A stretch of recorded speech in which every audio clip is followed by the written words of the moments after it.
Laura's Key. Anne-Marie Reidy is an educator and author based out of Washington, D.C. Laura's Key shares the story of a young girl who feels defeated after her experiences with her sixth grade soccer team. Purpose for reading: to notice how characters' changing attitude and symbolic details reveal a message about success and failure. In this lesson, you'll practice analyzing theme as you read. Take notes on how Laura's attitude changes throughout the story and what messages this reveals. At Piedmont Middle School, a kid could run track or play tennis, but everyone wanted to be on the soccer team. Piedmont and the surrounding towns were pretty small, so instead of having separate girls and boys teams, each school had one co-ed squad. Laura had dreamed of earning glory for the Falcons, or Los Halcones as most people called them, ever since the first grade, when her older brother Tony scored the winning goal in the county middle school championship. Now he was away at college on a soccer scholarship, and Laura wanted to be the next Martinez to dazzle the whole county with World Cup level displays of soccer wizardry. The day she joined the team as a sixth grader, she felt like she could fly. But unfortunately, her joy didn't last. She spent most of the season on the bench. Walking to the car after the last game of the season, Laura tried to smile at her mother. Having spent yet another game sitting on the bench, Laura hadn't even broke a sweat. "Well, at least you don't have to wash my uniform," she joked, but she could feel tears in her eyes. "Oh, mija," her mother sighed. "You'll have another chance, you'll see." Laura could only shake her head as she climbed into the back seat. So, mija is a term of love meaning my daughter. Lying in bed that night, Laura thought back to her first game, the day of her huge mistake. "Pass, pass, pass! Clear that ball!" Voices yelled from every side. Laura hovered nervously in front of the goal as both teams charged down the field. A boy on the opposing team had the ball when a battle for the possession broke out a few feet from her. Green and blue uniforms swirled around her, and Laura could barely keep track of the ball. Then suddenly it came her way. "Laura, I'm open!" One of her teammates called from near the sideline. A quick, easy pass, and the ball would be away from their goal. The danger over. Laura drew back her foot and kicked. But the ball went to the completely wrong direction, straight to an enemy in blue, who quickly shot it into the corner of the net, scoring, as the other team high-fived by the goal. Laura cringed from the laser beam stares of her own teammates. The coach had benched Laura for the rest of the game. When Los Halcones lost 1-0, she was crushed. If Laura hadn't been too ashamed to tell Tony that she was a failure, she would have quit the team that day in practice. No one passed her the ball. The best players on the team would steal the ball from her and leave her in the dust. As she sat on the bench for game after game, Laura began to think only one Martinez was meant to be a soccer star. Now that the season was over, she just wanted to forget about soccer. She clearly wasn't good enough to play with Los Halcones, and that was that. A few days later, Laura's mother found her sprawled on the couch, watching music videos on her phone. "You'd better be off watching soccer videos, mija," her mother said. "What for?" Laura said, rolling her eyes. "Watching videos won't help me." "Oh, really?" Her mother put her hands on her hips, which usually meant somebody better shape up. "I saw that boy take the ball from you in practice last week, Laura. No one ever takes a ball from Tobin Heath. You could learn a lot from watching videos of her dribbling." Tobin Heath is a member of the women's national soccer team and the Portland Thorns National Women's Soccer League. Page 3 of Laura's Key. "That won't work," Laura whined. "I need someone to watch me and tell me how I can improve, and I can get better by myself." Sighing, her mother sank down on the couch. "Laura, for every lock there is a key. We just have to find it." After a moment, she added, What if I film you during practice to help you find ways to improve?" "But the season's over, Mom. No more practice, remember?" "The best players keep practicing even when the season's over," her mother said. "You remember Tony spending all summer bouncing a ball off his head in the driveway? That boy used to run 10 miles a day in the Arizona summer sun. You think he did that for fun? But to practice plays, I need at least one other person, Laura protested. Her mother patted her on the knee. We'll find that key too, she said. Let's just start with the dribbling. Paragraph 25. The next day was Saturday. Laura's mother shook her awake early. Come on, Laura, let's go. Your breakfast is on the table, and then it's soccer time. Rubbing sleep from her eyes, Laura stumbled out of bed. She pulled on the shorts and a t-shirt, her pursed lips and flared nostrils broadcasting her mood. But once she finished a plate of her father's famous scrambled eggs with jalapenos and tortillas, she rushed to the closet to dig out her cleats. Could I really become a better soccer player, she wondered? Laura ran to get a soccer ball from the garage, but her mother said, We won't be needing that. Why not? Laura asked.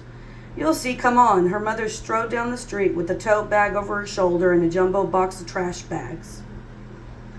Frowning, Laura followed her mother to a vacant lot, a piece of land, a few blocks from their house. Though the lot was certainly big enough to be practicing dribbling, it was also full of weeds, old tires, rusty beer cans, and takeout cartons. Laura raised her eyebrows. You want me to practice here? Her mother handed her a big trash bag and a pair of gardening gloves. You do too much sitting around watching YouTube, Mija, she said, pulling on her own gloves. If you squat down each time you grab something, your legs will be stronger and faster. Let me try to catch you then. It took all weekend to clear the lot. Late Sunday afternoon, Laura stood next to her mother, gazing out a newly cleared ground. Her legs burned when she moved, so she supposed they must be getting stronger. She caught her mother's eye, and they shared a big grin, or a smile. Laura built a rickety goal with the scrap wood and duct tape. It looked like she could knock it over by sneezing, but it was good enough for her to practice shooting. She and her mother developed a routine. Each weeknight before dinner, they headed to the lot for 1 hour. Laura practiced dribbling by dodging around a course of old tires, pretending she was protecting the ball from some of the best players in the world, Messi, Neymar, and Suarez. She practiced shooting, imagining that Tim Howard was staring her down from the goal. Her mother recorded everything, chuckling to herself. Between the uneven ground, bad lighting, and mosquitoes, Laura made more faces at a ventriloquist. So a ventriloquist is a person who can make sounds that seems to come from a puppet or a person or an animal. They can change their faces to react to what the puppet says. Lionel Messi, Neymar de Salvador Jr., and Luis Suarez are 3 of the top professional soccer players in the National League. At first, when they sat down to watch the videos, they doubled over in laughter, but Laura began to be able to see her mistakes, like the way she leaned back too far when she shot the ball. As spring blossomed in December, she struggled to correct what she saw. Her mother told her she was improving, but when Laura watched the videos, all she saw was those same mistakes over and over, like a pot of water on the stovetop. Laura's frustration bubbled hotter and hotter, like a pot of water on the stovetop. That's a simile. Paragraph 35. When summer vacation began, Laura was spending every day down at the Sandlot soccer field, practicing her moves. Her mother would come to film her at work. They must have looked crazy, Laura running up and down the lot kicking a ball, and her mom still in her suit and heels from the office, jogging after her with a smartphone in her hand. One evening, Laura was running down the sideline when she heard, Laura, what are you doing?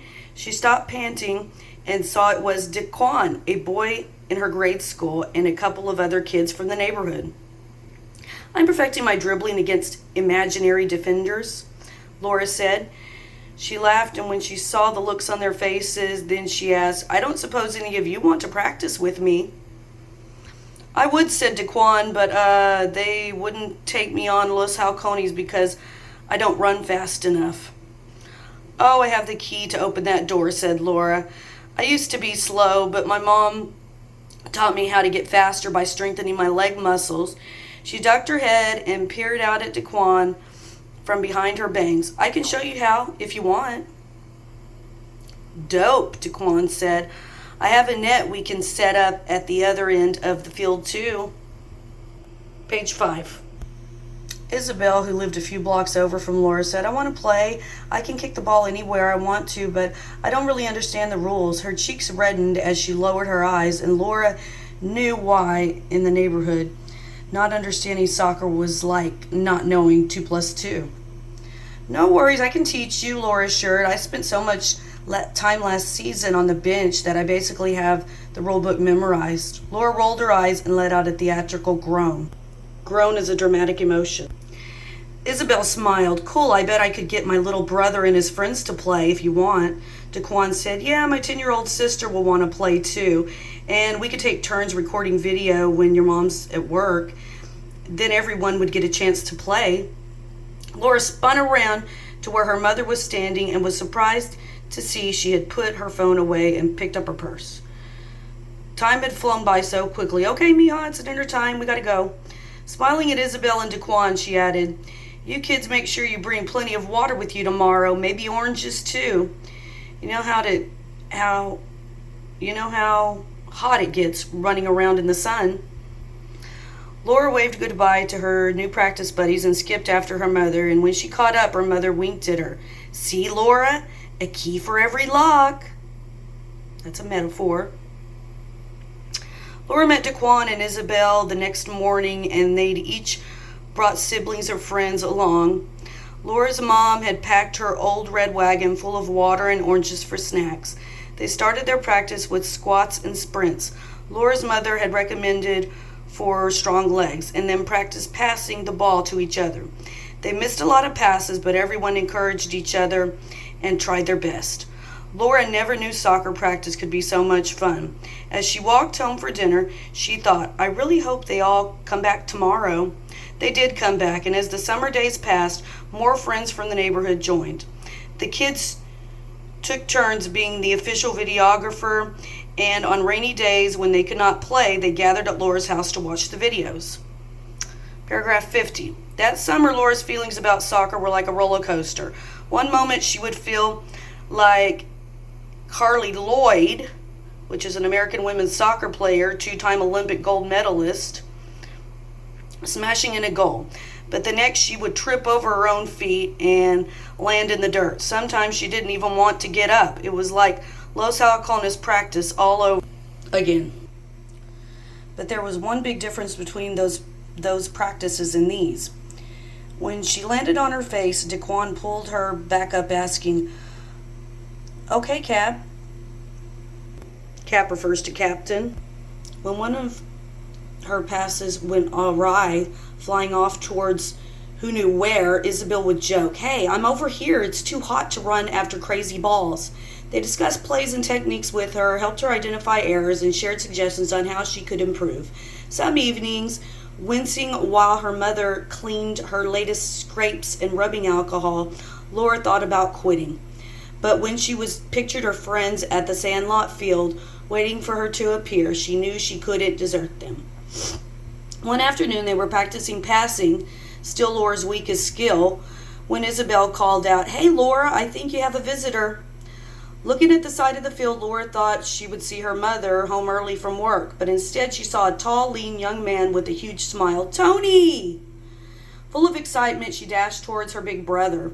Laughing, he scooped her up in his arms. Hey, little Lalu, when did you get so tall? He laughed. I gotta ask Dad what he's been feeding you. Laura squeezed him hard. I thought that college coach was going to keep you practicing soccer all summer and you never get to come home.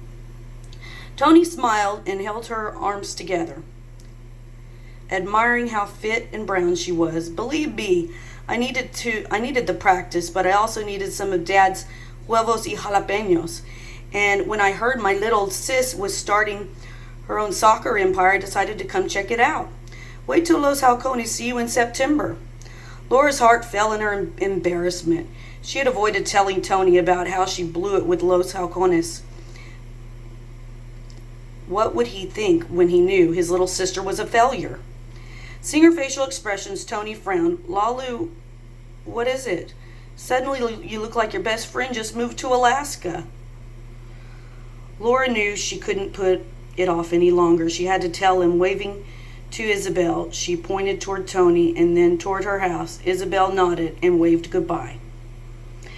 Grabbing her water bottle, Laura started walking toward the house and tried to figure out where to begin. Tony, I don't know if they're going to let me play on Los Halcones next year. I messed up so badly. Everyone on the team hates me. Tony snorted, but Laura plowed on with her story. The miss passes, the goal, and the loss in front of the whole school. By the end, she was barely whispering, tears running down through the practice dust that coated her cheeks. I'm so sorry, Tony. I didn't mean to let you down. Tony stopped walking and crouched down, turning Laura by her shoulders so that they were face to face. He gently wiped the tears from her cheeks. How could you ever say that? You could never let me down. I mean, I just saw you out there using all of your free time to get better and help your friends get better. Don't you know how proud that made me? Laura wailed, but if I hadn't blown it with Los Halcones, I never would have needed to spend all summer practicing. I only started to because I'm the worst one on the team. Come here. Tony led her over to the stone wall that bordered their parents' property. Sighing, he sat down beside her and put his arm around her shoulders. Lalu, I'm sorry. I see that I'm the one who let you down. Laura grasped. How? You're the best player in the county. Tony chuckled, laughed. Well, maybe I am. I think you might be a bit biased about that, but I'll tell you what I'm not, the best player in my school. He looked away for a moment, clearing his throat. Then he looked back at her with a little smile. Did you ever hear the saying, big fish in a little pond? Laura shook her head. Well, if there's one big fish in a pond full of little fish, he might think it's pretty hot stuff, but then one day he swims downstream to the ocean, and the first time he sees a shark, he realizes he's not that big after all. Laura stared at him. Tony, are you saying you're that not-so-big fish? Tony grinned. That's exactly what I'm saying. See, when I rolled into college on a soccer scholarship, I definitely thought I was hot stuff. But my school recruits is to persuade people to join your team or organization.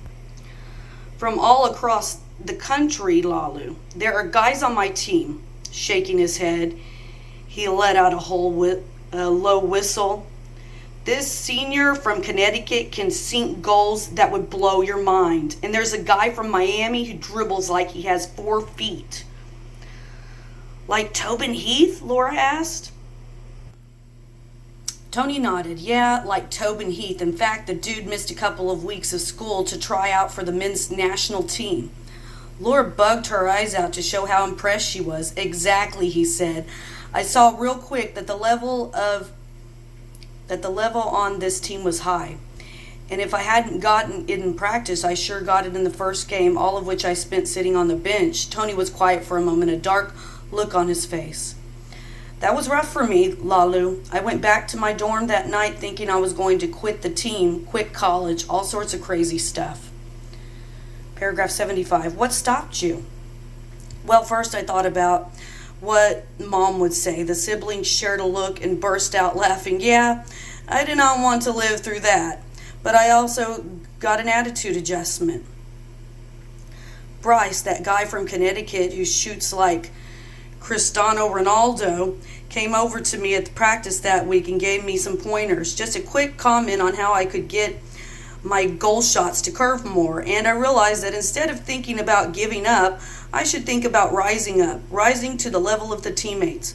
Those guys wanted me to be better, so I needed to get better.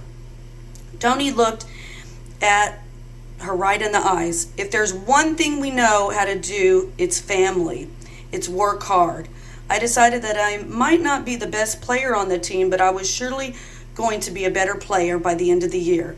I learned, Lalu, that's all I focused on all year. And I'm 10 times the soccer player I was a year ago. That's why I'm so proud of you. You went through a tough time on Los Halcones, but instead of giving up, you found a solution. You found a way to learn. Laura smiled. There's a key for every lock. That's what Mom says. You just have to look until you find the right one. Paragraph 80. Tony nodded. Exactly, and I'll try to tell you what your little team is doing. I'll tell you what your little team is doing good, but I think you've hit a locked door. You've learned as much as you can from each other. You need some outside help to keep growing. He grinned at her. How would you like me to be your coach for the next 4 weeks? Oh, Tony. Really? Laura wrapped him in a huge hug. That would be amazing. With your help, nothing can stop us. The rest of the summer sped up in a blur of soccer. Laura and Tony planned practices together. Page 9.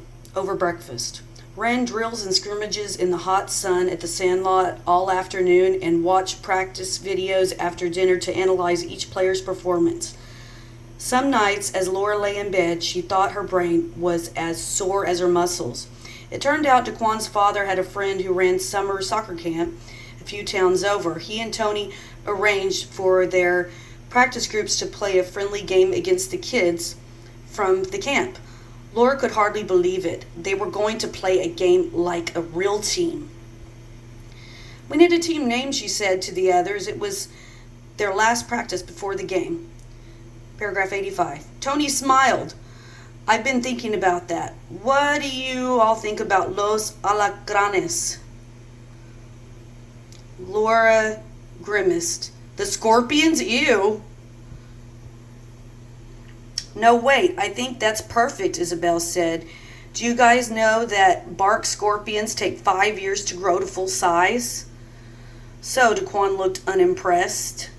So, Isabel said, in order to get bigger, they have to shed their exoskeletons. It literally cracks open and they crawl out, all soft and defenseless, and then their outer layer toughens up against to protect them. They all stared at her. Don't you see, she said impatiently, they're always growing. They have to take a risk and... I get it, Laura exclaimed. We're like Los Alacranes.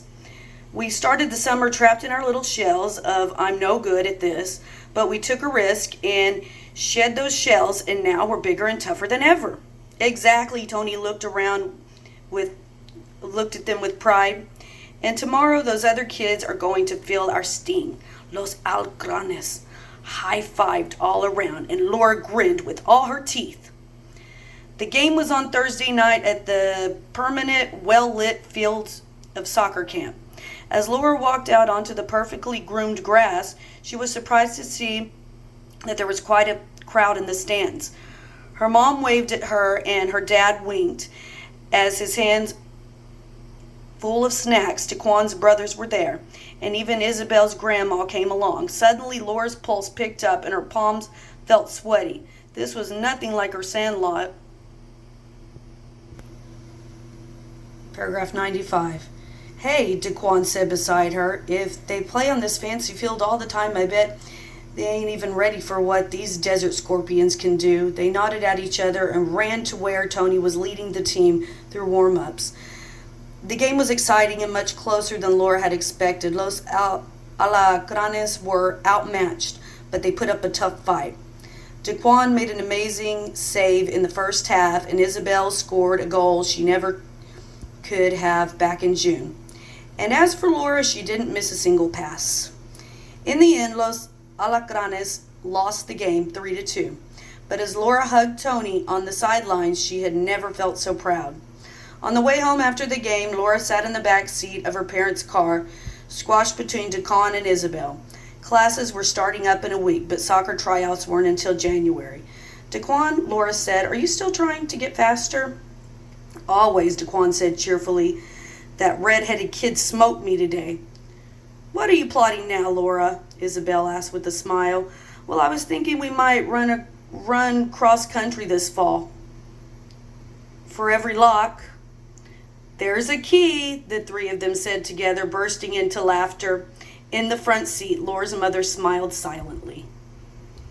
Laura's Key by Anne-Marie Reidy.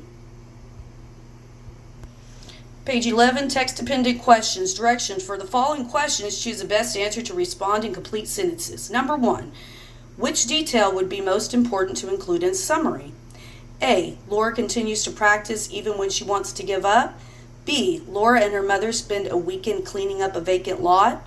C. Laura's brother visits from college and helps coach Laura's soccer team. D. The Piedmont Middle School soccer team lost their first game of the season. Number 2. Which piece of evidence best supports the idea that failure leads to growth and improvement? A. If Laura hadn't been too ashamed to tell Tony that she was a failure, she would have quit the team that day. B. Some evenings, wincing while her mother cleaned her latest scrapes with rubbing alcohol, Laura thought about quitting. C. DeCon made an amazing save in the first half, and Isabel scored a goal she never could have back in June. And as for Laura, she didn't miss a single pass. Paragraph 96. D. Classes were starting up in a week, but soccer tryouts weren't until January. Number 3. Which statement best conveys what the comparison to scorpions in line 8693 reveals about failure? A. Failure cannot be overcome without taking a risk. B. Failure allows people to learn from their mistakes. C. Failure is not helpful if people are trying to succeed. D. Failure should be avoided because it creates weakness. Number 4. What is the meaning of the phrase, "For every lock there is a key," in paragraphs 102 to 103? A. Everyone needs to find their own answers to their frustrations. B. Everyone shares the same problems and frustrations. C. There will always be problems to solve. D. There is a solution to every problem. Number 5. Write a paragraph showing how Laura's attitude toward failure changes over the course of the story and what events cause those changes. Refer to the 2 pieces of evidence